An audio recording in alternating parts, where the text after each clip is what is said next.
नमस्कार दोस्तों, आप सभी का स्वागत है हमारे इस चैनल पे। हमारी फर्स्ट वीडियो है जिसका नाम है basics of account part first. तो दोस्तों शुरू करते हैं आज की हमारी वीडियो।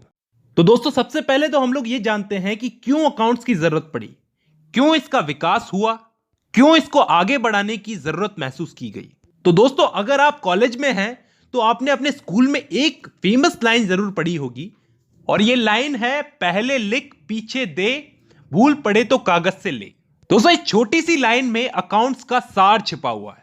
तो एक छोटे से एग्जाम्पल के माध्यम से हम इसको समझते हैं।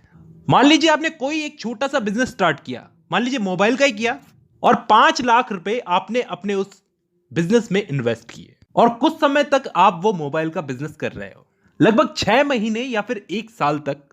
तो ऑब्वियसली आप ये जानना चाहोगे कुछ समय बाद में कि आपका बिजनेस चल कैसे रहा है, घाटे में है या फिर फायदे में। और इस बात को पता करने के लिए ये लाइन कही गई है। अब दोस्तों हर एक चीज की अपनी लिमिटेशंस होती है।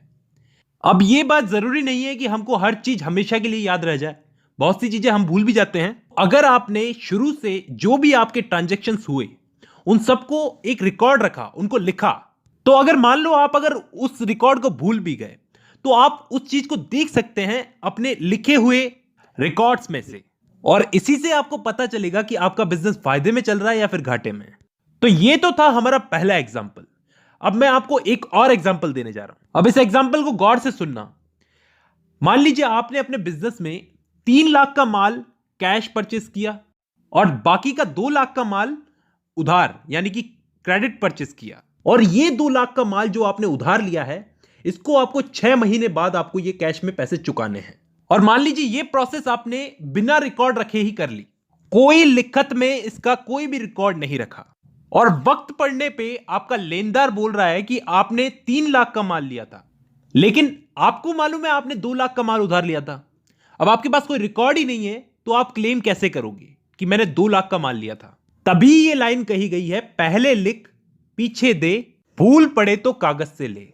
तो इन दोनों एग्जाम्पल से इस लाइन को रिलेट कर लेते हैं हम लोग। पहले एग्जाम्पल में तो आप अपने व्यापार की स्थिति जानना चाह रहे हैं, तो अपने रिकॉर्ड से आप आसानी से जान सकते हैं।